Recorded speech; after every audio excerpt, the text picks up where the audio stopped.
Soyez la bienvenue, mesdames et messieurs, sur DBS Télévision dans les échos du monde. En Arabie Saoudite, un prélude au début du mois de Ramadan prévu pour le 13 avril 2021, les autorités saoudiennes limitent l'accès à la Mecque pour les fidèles musulmans en n'autorisant qu'aux seules personnes ayant été vaccinées contre le Covid-19. Celles-ci peuvent dès lors effectuer leur Umrah, entendez le petit pèlerinage. La Umrah peut se faire à tout moment dans l'année, à la différence du Hajj, le cinquième pilier de l'islam, le grand pèlerinage notamment, qui ne peut s'effectuer que durant le mois sacré du Ramadan. À raison de la pandémie à coronavirus, la Umrah a été suspendue en mars 2020, mais avait timidement reprise en octobre de la même année, ceci avec quelques milliers de personnes seulement. Pour les mêmes raisons sanitaires, le Hajj n'avait été autorisé qu'aux musulmans vivant en Arabie Saoudite, alors qu'en temps normal, ce sont plus de 2 millions de personnes qui viennent dans le lieu saint, à la Mecque, en provenance du monde entier. Il y a quelques semaines, les autorités saoudiennes avaient indiqué que pour venir à la Mecque, les pèlerins devraient avoir été vaccinés et présenter un test PCR négatif de moins de 72 heures, ceci avant leur arrivée en Arabie Saoudite.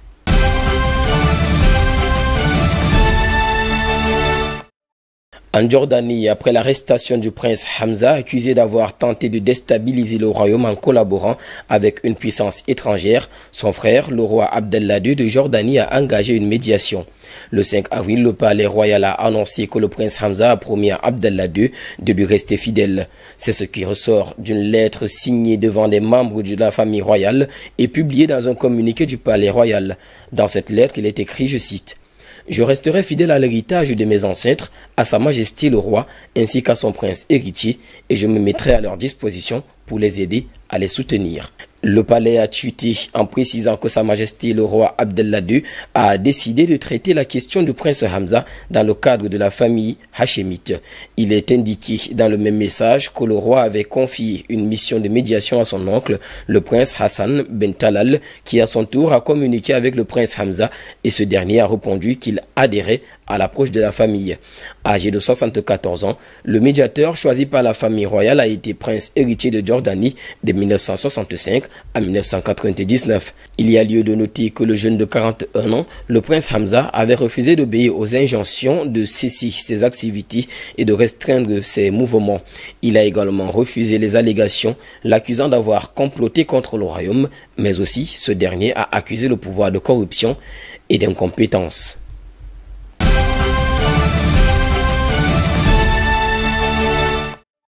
On parle de nucléaire dans cette édition. Dans l'optique de sauver l'accord international sur le nucléaire iranien, les États-Unis participent ce mardi 6 avril 2021 à des discussions à Vienne. Ceci alors que l'ancien président américain Donald Trump avait décidé de quitter cet accord signé en 2015 dans la capitale autrichienne, accord visant à garantir que l'Iran ne procéderait pas ou alors ne chercherait pas à se doter de la bombe atomique.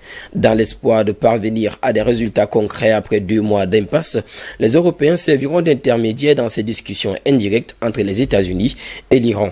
Dans l'après-midi, une réunion de la commission mixte en présence de l'ensemble des signataires du plan d'action globale commun, dont l'Iran, l'Allemagne, la France, le Royaume-Uni, la Chine, la Russie, le tout sous la houlette de l'Union européenne représentée par la secrétaire générale adjointe du service d'action extérieure, Enrique Mora. Sur Twitter, un membre de l'Organisation des préventions des conflits internationaux Crisis Group, Ali Baez, a indiqué qu'il s'agit d'un jalon important, montrant que les États-Unis comme l'Iran tiennent sérieusement à briser l'inertie et le schéma attentiste qui consiste à dire « la balle est dans le camp de l'autre ». Pour faire avancer les travaux et parvenir à un compromis, Washington pourrait par exemple débloquer l'accès aux transactions financières étrangères et faciliter l'aide humanitaire, notamment des médicaments et des équipes médicaux. Ceci au moment où Téhéran pourrait de son côté stopper l'enrichissement d'uranium à hauteur de 20%. Selon le porte-parole de la diplomatie iranienne, Saïd Khatibzadeh, tout dépend de la capacité des Européens et des signataires du texte à rappeler aux États-Unis leurs engagements.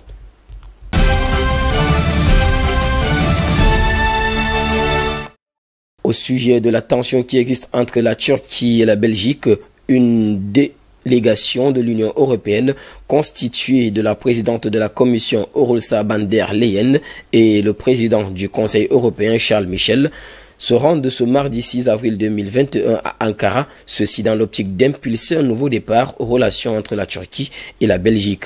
Lors de cette visite, Charles Michel et Ursula von der Leyen devraient soumettre au président turc Recep Tayyip Erdogan les modalités de la relance graduelle des relations économiques.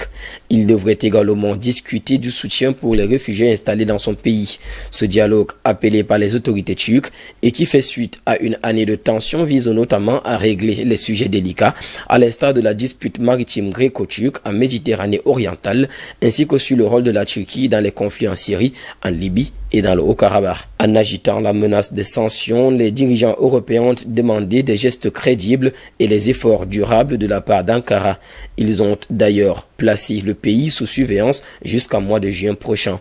En effet, les représentants de l'Union européenne ont demandé au président turc des actes pour démontrer sa volonté d'apaisement, notamment en lien avec son contentieux vis-à-vis de la Grèce et de Chypre, le retrait de cette troupe de Libye, sans oublier le respect des droits fondamentaux dans son pays. Selon une source, l'Union européenne s'est dite prête à engager la modernisation de l'union douanière, à reprendre le dialogue à haut niveau suspendu en 2019 sur certains sujets comme la sécurité, l'environnement ou la santé et à accorder certaines facilités de visa pour les ressortissants turcs. De son côté, Ankara attend une modernisation de l'accord de l'union douanière signé en 1995 ainsi qu'une mise en avant de la vocation de la Turquie à rejoindre l'Union européenne en tant que pays candidat. Sans oublier que la Turquie réclame également le renouvellement de l'accord signé en 2016 avec l'Union européenne ayant permis de réduire considérablement le passage de migrants vers l'Europe depuis la Turquie qui a reçu en contrepartie une importante aide financière. Il est à noter que près de 4 millions de réfugiés et de migrants, en majorité des Syriens, ont été accueillis par la Turquie.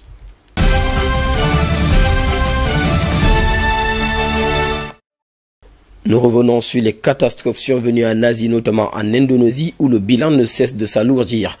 Plus de 150 personnes sont mortes et des dizaines d'autres sont portées disparues à la suite des inondations et des glissements de terrain causés par des interminables pluies.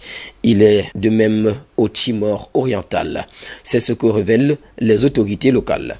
Ces crues provoquées par la cyclone tropicale Seroja dans plusieurs zones d'Asie, dont Flores, l'Indonésie et le Timor oriental, ont poussé des milliers de personnes à rechercher un abri dans des centres d'accueil. Le déluge a fait déborder des réservoirs d'eau et inonder des milliers de maisons, ainsi que des centres de lutte contre la pandémie à coronavirus. Selon le Centre indonésien de la gestion des catastrophes, quelques 130 personnes sont mortes dans plusieurs îles proches du Timor oriental, où 27 décès ont également été recensés. Au moment où les secouristes s'efforçaient de porter assistance aux sinistrés, l'Union européenne et les Nations unies se sont dites prêtes à offrir son assistance au Timor oriental pour faire face à ces inondations catastrophiques.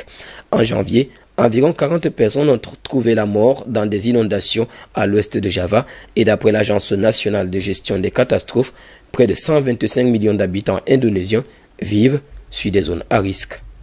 Messieurs et dames, c'est donc ici que nous mettons terme à cette autre édition des Échos du Monde sur DBS Télévision. En compagnie de nos programmes, nous vous souhaitons de passer une agréable soirée.